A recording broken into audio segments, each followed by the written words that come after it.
Hello friends, genius institute में आप सभी का एक बार फिर से बहुत बहुत स्वागत है। फ्रेंड्स, इस वीडियो में हम बात करने वाले हैं वर्डपैड के बारे में। वर्डपैड एक सिस्टम सॉफ्टवेयर है जिसकी मदद से हम वर्डपैड में लेटर, रिज्यूम, एप्लीकेशन या कोई भी स्टोरी आदि को हम टाइप कर सकते हैं और उसकी फॉर्मेटिंग भी कर सकते हैं। अगर आप भी वर्डपैड के बारे में स्टेप बाय स्टेप सीखना चाहते हैं तो इस वीडियो को लास्ट तक ज़रूर देखें ताकि आपको वर्डपैड के बारे में पूरी जानकारी मिल सके। तो चलिए शुरू करते हैं। सबसे पहले वर्डपैड को स्टार्ट करने के लिए हमें सबसे पहले क्या करना होता है, सबसे पहले स्टार्ट बटन पे क्लिक करना होता है। स्टार्ट बटन पे क्लिक करते ही यहाँ पे सर्च बॉक्स पे हमें टाइप कर देना है वर्डपैड, WORDPAD। वर्डपैड मैंने टाइप कर दिया और यहाँ से जैसे ही मैंने माउस का लेफ्ट बटन क्लिक किया वैसे ही हमारा वर्डपैड का इंटरफेस हमारे सामने आ गया। यहाँ पे अब हम बहुत सारी फॉर्मेटिंग और स्टोरी या लेटर, रिज्यूम कुछ भी हम यहाँ से रेडी कर सकते हैं। तो सबसे पहले यहाँ पे हम कुछ टाइप कर लेते हैं। टाइप करने के लिए मैंने पहले से ही टाइप कर रखा है, उसी को मैं यहाँ से पेस्ट कर दे रहा हूँ। अब आपको मैं स्टेप बाय स्टेप इसके बारे में बता देता हूँ क्या इसमें कैसे क्या किया जाता है। तो सबसे पहले आ जाते हैं यहाँ पे, जैसे मैंने यहाँ पे कुछ टाइप किया है। टाइप करने के बाद अगर इसका हमें फ़ॉन्ट का साइज़ बढ़ाना है तो पहले मैं लेफ़्ट से माउस के लेफ्ट बटन को क्लिक करके यहाँ से सेलेक्ट कर लेता हूँ। जितना सेलेक्ट करेंगे उतने पार्टीशन में आप फॉर्मेटिंग कर सकते हैं। जैसे मैंने इतना सेलेक्ट किया, उसके बाद यहाँ पे हम लैंग्वेज चेंज कर सकते हैं। जैसे ही आपको लैंग्वेज चाहिए वो आप यहाँ से डायरेक्ट लैंग्वेज को चेंज कर सकते हैं। यहाँ पे क्लिक करेंगे, यहाँ से बहुत सारी लैंग्वेज दी गई हैं। जिस लैंग्वेज पे आप क्लिक करेंगे वही लैंग्वेज आपकी शो होने लगेगी। लैंग्वेज चेंज करने के बाद आप क्या कर सकते हैं, अगर फ़ॉन्ट का टेक्स्ट जो फ़ॉन्ट हमारा लिखा हुआ है, जो भी टेक्स्ट आपने लिखा है उसकी विड्थ को थोड़ा सा बढ़ाना है तो आप यहाँ से भी फ़ॉन्ट के साइज़ को आप बढ़ा सकते हैं और यहाँ से कम भी कर सकते हैं। और यहाँ पे दिया गया है, यहाँ पे ऑप्शन ग्रो फॉन्ट और यहाँ पे श्रिंक फॉन्ट। तो ग्रो फॉन्ट्स का मतलब होता है कि आप फॉन्ट को और बढ़ा सकते हैं, जितना आप चाहें उतना बढ़ा सकते हैं। और श्रिंक फॉन्ट से क्या होता है, श्रिंक फॉन्ट से आप फॉन्ट के विड्थ को थोड़ा सा छोटा कर सकते हैं। जितना चाहें उतना आप अपनी इच्छा के अनुसार उसको छोटा या बड़ा कर सकते हैं। उसके बाद आ जाते हैं यहाँ पे bold, italic, underline, strikethrough और यहाँ पे सब स्क्रिप्ट, सुपर स्क्रिप्ट, यहाँ पे कलर, हाईलाइट कलर, ये सारी चीज़ों के बारे में हम बात करते हैं। तो सबसे पहले बोल्ड के बारे में बात करते हैं। तो हम जैसे मान लीजिए हमारा ये टेक्स्ट टाइप है और इसको थोड़ा सा मैं बड़ा कर लेता हूँ यहाँ से। अब इसके बाद हमें यहाँ से बोल्ड करना है तो बी पे जैसे ही क्लिक करेंगे तो टेक्स्ट हमारा क्या हो जाएगा, बोल्ड हो जाएगा। और हमें मान लीजिए टेक्स्ट को तिरछा करना है हल्का सा, तो यहाँ इटैलिक आई पे क्लिक करेंगे तो हमारा फॉन्ट का स्टाइल जो है वो थोड़ा सा तिरछा हो जाएगा। उसके बाद यहाँ पे अंडरलाइन भी दिया है तो अंडरलाइन भी हम कर सकते हैं। अगर अंडरलाइन करनी है तो कर लीजिए, नहीं करना है तो आप यहाँ से दोबारा से अगर क्लिक करके आप हटा भी सकते हैं। जैसे हमें नहीं चाहिए तो हम यहाँ से दोबारा से रिमूव भी कर सकते हैं। उसके बाद यहाँ पे दिया है स्ट्राइक थ्रो। स्ट्राइक थ्रो का मतलब होता है, स्ट्राइक थ्रो इसका मतलब होता है कि जैसे कोई वर्ड आपने टाइप किया और वो बीच में गलत है, गलत टाइप है या कोई भी आपको वो नहीं दिखाना है या कुछ भी करना है तो आप उसको सेलेक्ट कर लीजिए। सेलेक्ट करने के बाद क्या करना है, यहाँ पे स्ट्राइक थ्रो पर क्लिक कर दीजिए तो यहाँ पे ये क्या हो जाता है, एक इसमें एक लाइन खिंच जाती है, यानी कि उस वर्ड को ये क्रॉस कर देता है, उस वर्ड को ये काट देता है। इतना ही काम होता है इसका। उसके बाद आ जाते हैं, यहाँ पे दिया है सब स्क्रिप्ट और सुपर स्क्रिप्ट। सब स्क्रिप्ट और सुपर स्क्रिप्ट का मतलब क्या होता है, जैसे मान लीजिए मैंने कुछ लिख दिया, H2SO4 मैंने लिख दिया। अब H2SO4 में अगर ये केमिस्ट्री का फार्मूला है तो इसको मैंने मान लीजिए लिख लिया। इसका फॉन्ट का साइज़ मैंने बढ़ा लिया। मैं थोड़ा सा पेज बड़ा कर दे रहा हूँ ताकि आप लोगों को समझ में आ सके। ये मैंने H2SO4 लिख दिया। अब इसमें क्या करना है आपको, ये 2 हमारा जो होता है वो नीचे होता है और 4 हमारा ऊपर होता है। तो हम 2 को पहले सेलेक्ट कर लेंगे। सेलेक्ट करने के बाद यहाँ पे जैसे ही सब स्क्रिप्ट पे क्लिक करेंगे तो 2 हमारा नीचे आ जाएगा और 4 को हमें ऊपर ले जाना तो हम 4 को सेलेक्ट कर लेंगे और यहाँ पे सुपर स्क्रिप्ट पे जैसे ही क्लिक करेंगे तो हमारा 4 क्या हो जाएगा, ऊपर हो जाएगा। यानी कि ऐसे हम पूरा फॉन्ट सेलेक्ट कर लेंगे। इसको थोड़ा सा बड़ा करके दिखा देता हूँ कि जैसे आपको कुछ भी लिखना है, H2SO4 लिखना है या NH3 लिखना है, 10th लिखना है, 11th लिखना है, 12th लिखना है, 6th, 3rd, 4th, जैसे भी आपको लिखना है वो आप लगा सकते हैं। जैसे वैसे भी यहाँ पे कंडीशन को अप्लाई कर सकते हैं। जैसे मान लीजिए हमें 10th लिखना है तो हम पहले यहाँ से हटा देते हैं, फिर यहाँ पे मैंने 10th लिख दिया। अब 10th में TH जो होता है वो ऊपर होता है तो TH को मैंने सेलेक्ट किया और यहाँ से सुपर स्क्रिप्ट पे क्लिक कर दिया तो ये हमारा TH क्या है, ऊपर की तरफ आ गया। उसके बाद आगे आते हैं। आगे क्या दिया गया है, यहाँ पे फ़ॉन्ट का कलर आप चेंज कर सकते हैं। जैसे टेक्स्ट का कलर दिया है तो यहाँ पे मैंने कुछ टाइप किया। टाइप करने के बाद इसका अगर हमें कलर चेंज करना है तो यहाँ से हम सिंपली कोई भी कलर यहाँ से चूज कर सकते हैं। बिना सेलेक्ट किए आप कलर को नहीं चेंज कर सकते हैं। पहले आपको क्या करना पड़ेगा, पहले आपको उस टेक्स्ट को सेलेक्ट करना पड़ेगा। सेलेक्ट करने के बाद ही आप उसमें टेक्स्ट की फॉर्मेटिंग कर सकते हैं। उसके बाद यहाँ पे ऑप्शन आ जाता है, यहाँ पे टेक्स्ट हाईलाइट कलर होता है। जैसे मान लीजिए आपकी कॉपी होती है या बुक होता है या नोट्स होता है, तो उसमें क्या करते हैं आप, जो इम्पोर्टेंट टॉपिक होता है या इम्पोर्टेंट चीज़ें होती हैं उसको आप हाईलाइट कर देते हैं। तो यहाँ से भी आप हाईलाइट कर सकते हैं, इसमें भी ऑप्शन रहता है। आप उसमें कलर अपनी इच्छा के अनुसार जो जो चाहें वो कलर लगा सकते हैं। तो मैं यहाँ पे थीम्स को हाईलाइट करना चाहता हूँ, तो मैंने थीम्स को सेलेक्ट कर लिया और यहाँ पे जो भी आप हाईलाइटर कलर लगाएंगे वही आपका हाईलाइट हो जाएगा। जैसे मैंने यहाँ पे लगा दिया, या हमें यहाँ पर लगाना है थीम, और यहाँ पे भी हम दूसरा कलर लगाना है, तो जो कलर आप लगाएंगे वो कलर आपका यहाँ पे अप्लाई हो जाएगा। उसके बाद आ जाते हैं, ये तो हमारा फ़ॉन्ट का पूरा ग्रुप हो गया, ये फ़ॉन्ट के बारे में हमने सीखा। अब यहाँ पे दिया है, पहले हम सीख लेते हैं कॉपी कट और पेस्ट। कॉपी और कट पेस्ट का मतलब क्या होता है, जैसे मान लीजिए हमने ये टेक्स्ट लिखा हुआ है, इसको मैंने सेलेक्ट कर लिया। सेलेक्ट करने के बाद यहाँ पे कट करना है, तो हम कट का मतलब होता है यहाँ से हट जाएगा ये। उसके बाद आपको जहाँ पे उसको लेकर जाना है वहाँ पे आप क्लिक कर दीजिए माउस से। क्लिक करने के बाद एंटर कर दीजिए। एंटर करने के बाद आपको क्या करना है, सिंपली आपको यहाँ पेस्ट वाले आइकन पे क्लिक कर देना है। तो वो जो आपने टेक्स्ट यहाँ पे लिखा था वो वहाँ से रिमूव होकर यहाँ पे आ चुका है, यानी कि वो चीज़ वहाँ से हटकर दूसरी जगह शिफ्ट हो गई जहाँ पे आपने क्लिक किया था। उसके बाद यहाँ पे दिया है कॉपी। कॉपी का मतलब होता है जैसे एक सेम हमें H2SO4 हमारा लिखा हुआ है और हमें H2SO4 दूसरी जगह लिखना है, तो हम क्या करेंगे, इसको कॉपी कर लेंगे, तो इसकी एक डुप्लीकेट बन जाएगी, यानी कि ये कॉपी हो चुका है। अब जहाँ पे आपको लेकर जाना है वहाँ पे आप क्या करिए, सिंपली क्लिक कर दीजिए। और क्लिक करने के बाद क्या करना है, आपको पेस्ट पे क्लिक कर देना है। तो हमारा H2SO4 यहाँ पर भी लिखा है और हमने जहाँ पे क्लिक किया, पेस्ट किया, वहाँ पे भी आ गया। आप जितनी बार इसको पेस्ट करेंगे, जहाँ पर पेस्ट कर देंगे वहाँ पर ये क्या है आपका आता रहेगा जो आपने कॉपी किया है। तो कट कॉपी पेस्ट आप लोगों को आशा करता हूँ समझ में आ गया होगा। इसके बाद आते हैं यहाँ पे पैराग्राफ से संबंधित चीज़ें हैं कुछ, उनको समझ लेते हैं। पैराग्राफ में क्या होता है, जैसे मान लीजिए ये हमारा पैराग्राफ है, ये हमने टाइप किया था। मैं इसकी थोड़ी लैंग्वेज चेंज कर देता हूँ ताकि आप लोगों को अच्छे से समझ में आ सके। इसको थोड़ा सा बड़ा कर लेता हूँ। यहाँ पे ये हमारा पैराग्राफ दिया है, उस पर क्या करते हैं, हम इस पर क्लिक करते हैं। क्लिक करने के बाद यहाँ पे दिया है डिक्रीज इंडेंट और इंक्रीज इंडेंट। इंडेंट क्या होता है, ये हमारा जो पॉइंट होता है वो इसको इधर उधर बढ़ाता घटाता है। जैसे हमने इंक्रीज किया तो इंक्रीज में क्या हुआ, ये हमारा इंडेंट पॉइंट इधर बढ़ गया, और जैसे ही डिक्रीज करेंगे तो वो क्या हो जाएगा, ये इंडेंट पॉइंट हमारा फिर से बैक हो जाएगा। तो इससे हम इतने काम करते हैं। जैसे मान लीजिए कोई न्यूज़पेपर बनाना है या कुछ आपको टेक्स्ट ऐसी एडिटिंग करनी है, जो इधर साइड में कुछ पिक्चर वगैरह लगाना है या कुछ भी लगाना है, तो आप यहाँ से आराम से उसको लगा सकते हैं। उसके बाद इसको मैं रिमूव कर देता हूँ। रिमूव करने के बाद यहाँ पे ये ऑप्शन दिया है, यहाँ पे देखिए, यहाँ पे स्टार्ट लिस्ट, यहाँ पे पॉइंट में कोई चीज़ लिखना है या 1 2 3 में लिखना है या ABCD में लिखना है, कैपिटल ABCD में लिखना है या रोमन में लिखना है, कैपिटल रोमन में लिखना है। तो मैं मान लेता हूँ यहाँ पे हमें पॉइंट में लिखना है। अब ये क्या है, जैसे ही आप यहाँ से एंटर की दबाएंगे तो ये हमारा दूसरा पॉइंट स्टार्ट हो जाएगा, और इसमें जो भी आप लिखेंगे वो आपका लिखता चला जाएगा।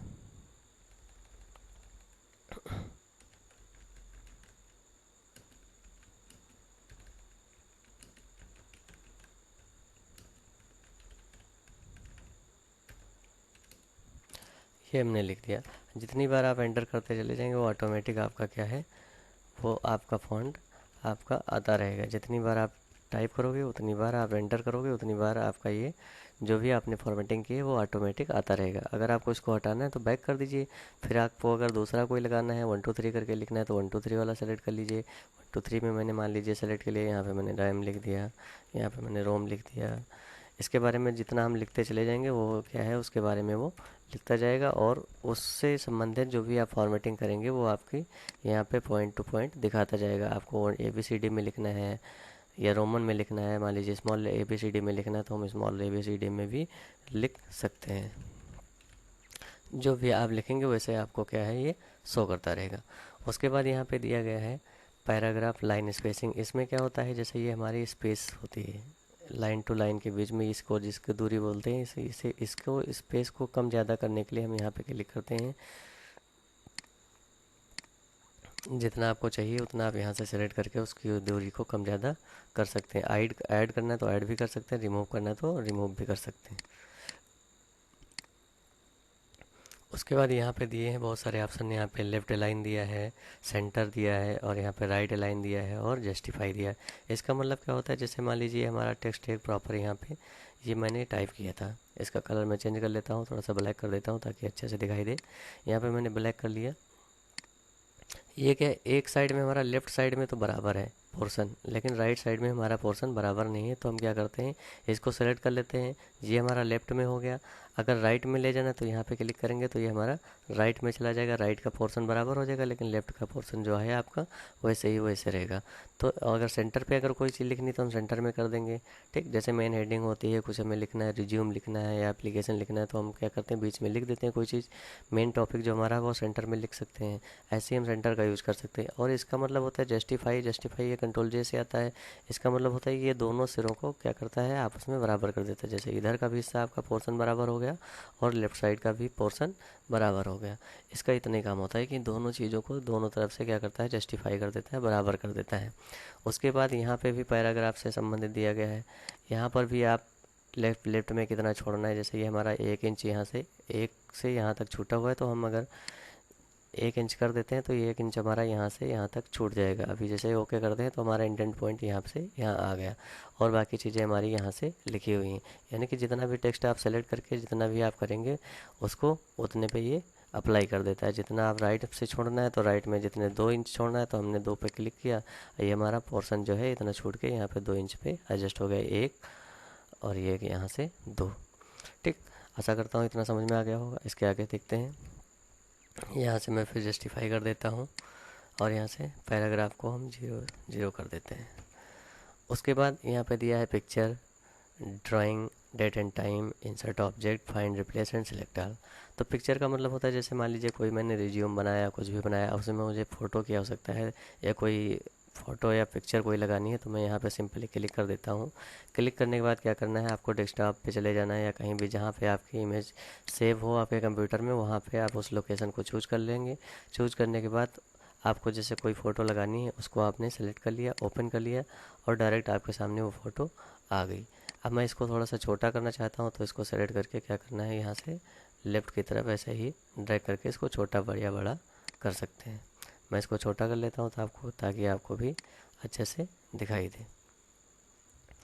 ये साइड से अगर छोटा करेंगे तो इससे ये रहता है कि हमारी पिक्चर जो रहती है उसकी फॉर्मेटिंग में कोई चेंजिंग नहीं होती। यहाँ से अगर हम छोटा बड़ा कर देते हैं तो वो अपने हिसाब से एडजस्ट होगा, फिर आपको अपने हिसाब से सेलेक्ट करना पड़ेगा। और जब हम साइड से करते हैं तो साइड से वो डायरेक्ट दोनों तरफ से छोटा बड़ा हो जाता है, जो भी पिक्चर में इंसर्ट करेंगे। अब इस पिक्चर को इंसर्ट करने के बाद आप इसको सेंटर में भी ला सकते हैं, राइट में भी ले जा सकते हैं और लेफ्ट में ले जा सकते हैं। जस्टिफाई का मतलब जैसे फॉन्ट टेक्स्ट लिखा होता है तो आपको जस्टिफाई कर सकते थे, पिक्चर में जस्टिफाई कर नहीं सकते क्योंकि ये यहीं तक हमारे लिए बनी हुई है पिक्चर। तो ऐसे ही पिक्चर को भी ऐड कर सकते हैं, इसको छोटा या बड़ा कर सकते हैं। उसके बाद यहाँ पे आ जाते हैं पेंट ड्राइंग। पेंट ड्राइंग से क्या होता है, पेंट ड्राइंग में अगर मान लीजिए हमें कोई टेक्स्ट या कुछ भी लिखना है या कोई हमें पेंट की ड्राइंग बनानी है या कोई साइन वगैरह करना है, तो यहाँ पेंट ड्राइंग पे क्लिक कर देते हैं। और जैसे ही पेंट ड्राइंग पे क्लिक करेंगे तो आपके सामने पेंट का फॉर्मेट खुल के आ जाता है। यहाँ पे आप अपनी फॉर्मेटिंग अपनी इच्छा के अनुसार कर सकते हैं, या कोई शेप बना सकते हैं, या अगर कुछ भी आपको बनाना है तो यहाँ से आप डायरेक्ट कुछ भी बना सकते हैं। और यहाँ से कलर को भी फिल कर सकते हैं, जो भी आपको कलर चाहिए वो आप कलर भी फिल कर सकते हैं।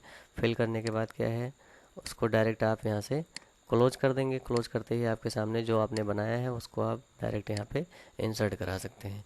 ये होता है पेंट ड्राइंग के थ्रू। आप इसमें जैसे ही पेंट ड्राइंग पे क्लिक करेंगे, यहाँ पे आपके सामने ब्लैंक पेज आ जाएगा। यहाँ पे जो भी आप लिखेंगे वो क्या है, जो भी फॉर्मेटिंग करेंगे वो यहाँ पे बन के आ जाएगा। जैसे मान लीजिए मैंने ये बना दिया और इसको क्लोज कर दिया, तो वही चीज़ हमारी यहाँ पे बन के आ गई, वही चीज़ शो होने लगी। इसको हम छोटा बड़ा अपनी इच्छा के अनुसार कर सकते हैं।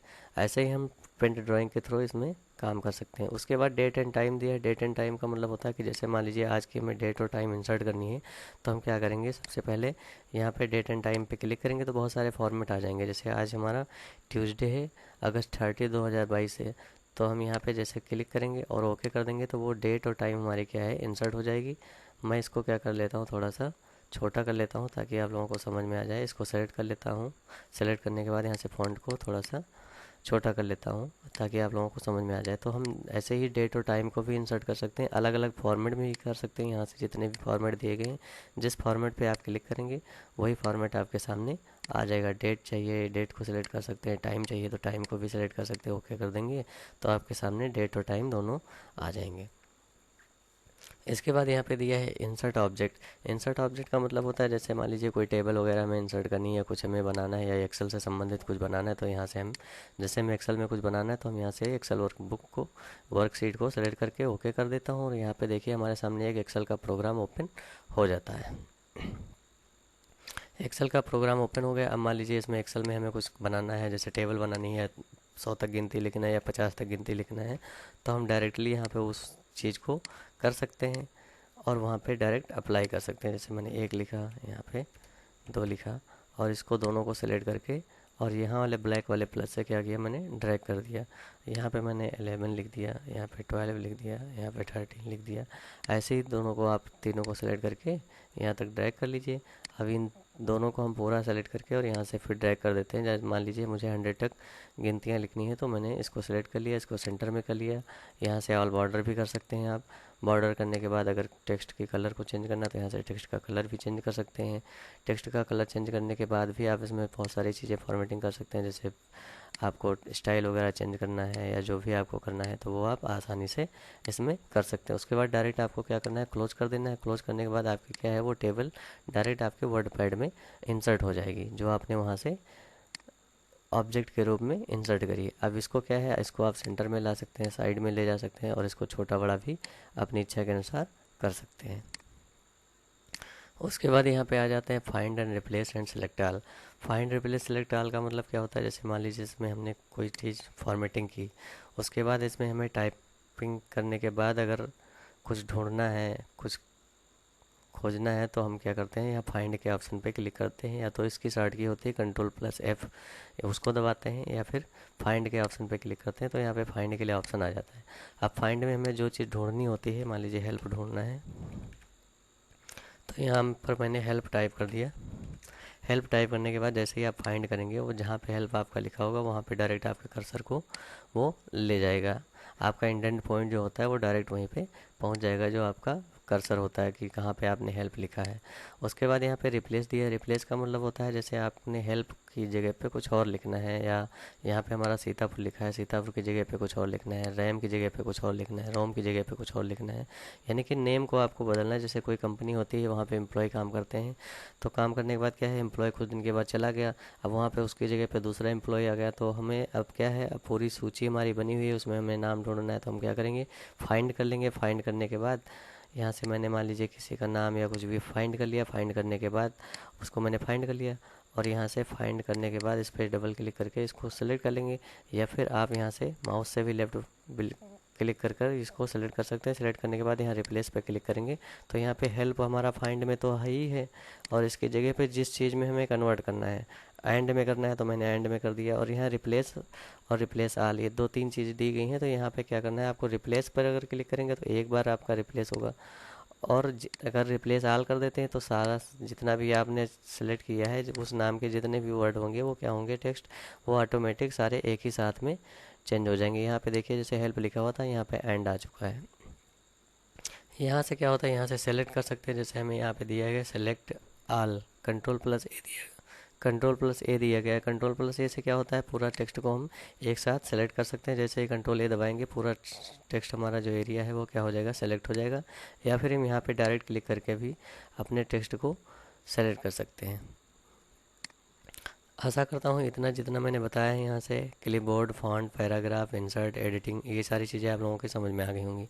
अब यहाँ पे ये तो मैंने होम टैब की बात की। अब यहाँ पे आ जाते हैं व्यू टैब में। व्यू टैब में यहाँ पे दिया है जूम इन, यानी कि जूम को और बढ़ाना, पेज के साइज़ को और बढ़ाना है, बढ़ा सकते हो। यहाँ से जूम आउट भी कर सकते हो, यानी कि जो आपका पेज है उसको जूम आउट भी कर सकते हो और जूम इन भी कर सकते हो। यहाँ पे बाय डिफ़ॉल्ट 100 पे अगर क्लिक कर देंगे तो आपका यहाँ पे देखिए स्टेटस बार में यहाँ पे दिखाता रहता है कि आपने जो भी जितने % आपने पेज को जूम किया है, जूम इन किया है, वो आपका बाय डिफ़ॉल्ट यहाँ पे दिखाता रहेगा।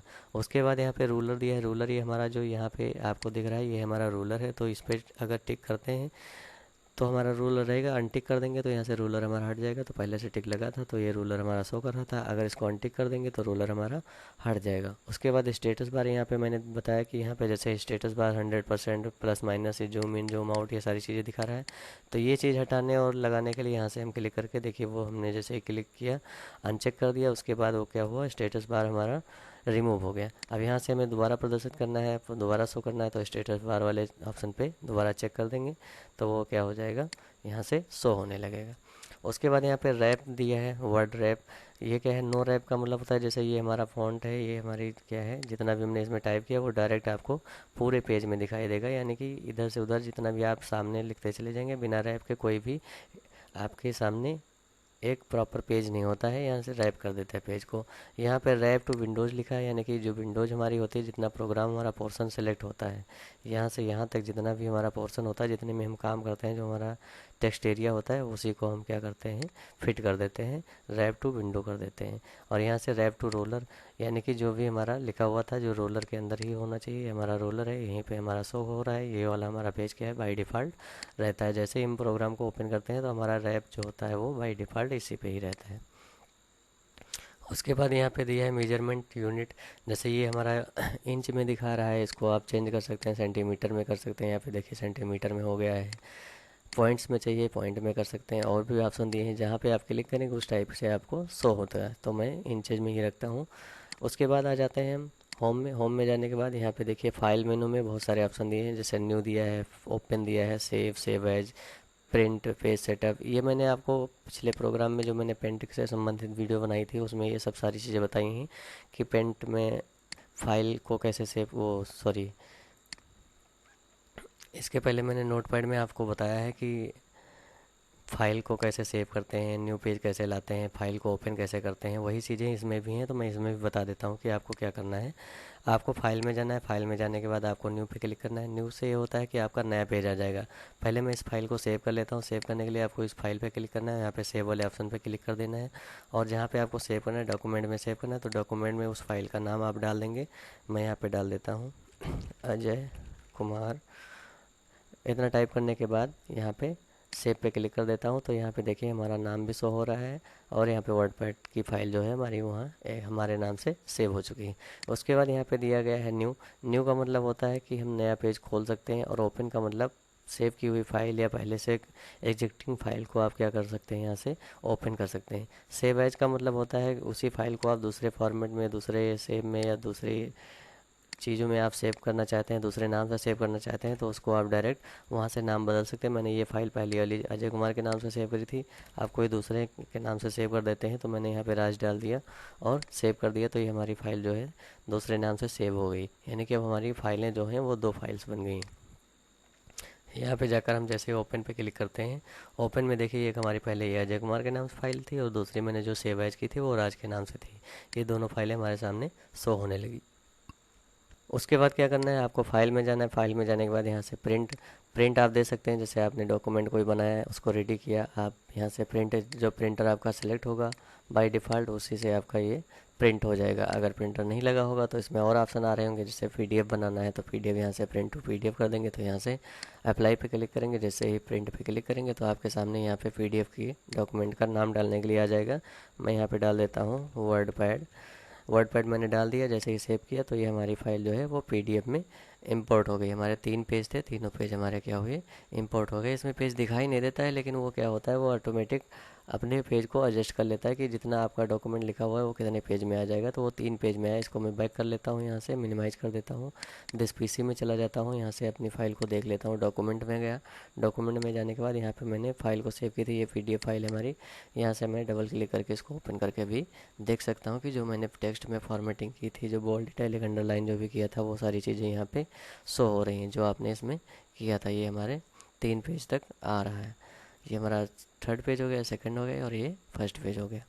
तो ऐसे ही हम पीडीएफ भी बना सकते हैं यहाँ से, और अगर आप चाहें तो प्रिंट भी कर सकते हैं। यहाँ से प्रिंट करके आप यहाँ से जो प्रिंटर आपका सेलेक्ट होगा वहाँ से बाय डिफ़ॉल्ट प्रिंटर पे सेलेक्ट करके प्रिंट भी कर सकते हैं। यहाँ से आप नंबर ऑफ़ कॉपी भी कर सकते हैं, यानी कि कितनी कॉपी आपको प्रिंट देनी है, 1 कॉपी देना है, 2 कॉपी देना है, 10 कॉपी देना है, जितनी भी आपकी कॉपी बनानी है वो आप यहाँ से नंबर ऑफ़ कॉपी कर सकते हैं। और यहाँ से पेज सेट कर सकते हैं, जैसे बाय डिफ़ॉल्ट हमारा एक पेज प्रिंट देना है, 2 पेज प्रिंट देना है, 3 पेज प्रिंट देना है, या 1 से 3 तक देना है तो हमने 1 से 3 तक सेलेक्ट कर लिया, या 1 से 2 तक देना है तो 1 से 2 हमने टाइप कर दिया। तो ऐसे करके हम प्रिंट को फॉलो कर सकते हैं, प्रिंट कर सकते हैं।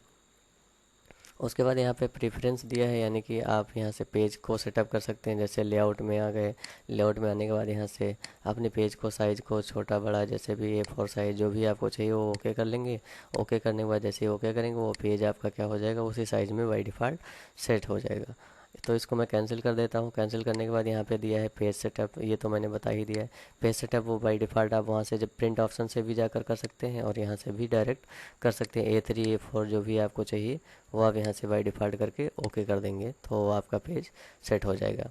उसके बाद यहाँ पे दिया गया है सेंड टू ईमेल, डायरेक्ट यहाँ से ईमेल को सेंड करना है, जो भी करना है। अबाउट वर्ड, यानी कि अबाउट वर्ड पैड, जो वर्ड हमारा पैड वर्ड पैड है उसके बारे में हमें कुछ थोड़ी बहुत जानकारी लेनी है तो हम इस पर जैसे क्लिक करेंगे तो हमारा यहाँ पे आ जाएगा किस विंडो पे ये काम कर रहा है, कौन सा वर्जन चल रहा है, तो वो सारी चीज़ें आ जाएंगी। आपका ईमेल आईडी से अगर लॉगिन होगा तो आप सारी चीज़ें उसमें कर सकते हैं। जैसे हमारा माइक्रोसॉफ्ट विंडोज़ जो है 11 पे हम काम कर रहे हैं तो यहाँ पे विंडोज़ 11 आ रहा है। वर्जन हमारा जो चल रहा है वो हमारा यहाँ वर्जन पे दिखा रहा है कि हमारा 22,856 इतना दिखा रहा है, और यहाँ पे हमारी ईमेल आईडी भी शो हो रही है। तो ऐसे ही अबाउट सेक्शन में जाकर उसमें वर्ड पैड के बारे में भी आप पता लगा सकते हैं। और यहाँ से एग्जिट का मतलब होता है आप यहाँ से सीधे वर्ड पैड से बाहर आ सकते हैं, यानी कि क्लोज कर सकते हैं। और यहाँ पे भी 3 ऑप्शन दिए गए हैं। यहाँ मिनिमाइज़ का ऑप्शन दिया है, यहाँ से मिनिमाइज़ कर देते हैं। तो मिनिमाइज़ करने से ये होता है जो हमारी टास्क बार नीचे बनी रहती है उसमें हमारा प्रोग्राम हाइड हो जाता है, और यहाँ पे जैसे ही क्लिक करते हैं दोबारा से शो हो जाता है। यहाँ पे दिया है मैक्सिमाइज, इस पे जब हम क्लिक करते हैं तो इस पेज को क्या कर सकते हैं, छोटा बड़ा कर सकते हैं। अगर आप में विंडोज़ 11 पड़ा होगा तो आप अपनी इच्छा के अनुसार जैसे सेट करना चाहें वैसे आप सेट कर सकते हैं। यहाँ पे कुछ देर तक माउस को यहाँ पे ड्रैग करे रहेंगे और उसके बाद ये ऑप्शन आ जाते हैं। जैसे आप सेट करोगे वैसे ही आपका पेज आपका आपके विंडो में सेट हो जाएगा। जैसे जिस टाइप से आप सेव करोगे उसी टाइप में ये आपका विंडोज़ सेट हो जाएगा। और यहाँ पे अगर क्लिक कर देते हो तो ये आपका पेज मैक्सिमाइज हो जाता है, यानी कि फुल पेज में आ जाता है जितनी बड़ी आपकी लैपटॉप या डेस्कटॉप की स्क्रीन होती है बाई डिफ़ॉल्ट। उसके बाद यहाँ पे दिया है क्लोज। क्लोज का मतलब होता है यहाँ से हम प्रोग्राम को डायरेक्टली क्लोज कर सकते हैं। तो मैं यहाँ से क्लोज कर देता हूँ। तो दोस्तों ये वीडियो कैसी लगी, अगर अच्छी लगी हो तो इस वीडियो को लाइक करिए, शेयर करिए और कमेंट करिए। और अगर दोस्तों आप हमारे यूट्यूब चैनल पर नए हैं तो हमारे यूट्यूब चैनल को सब्सक्राइब ज़रूर करिए, ताकि ऐसे ही हम नई नई वीडियो आप तक लाते रहें और जो भी वीडियो मैं यूट्यूब पर अपलोड करूँ उसकी नोटिफिकेशन आप तक सबसे पहले पहुँचे। तब तक के लिए धन्यवाद, मिलते हैं अगले वीडियो में।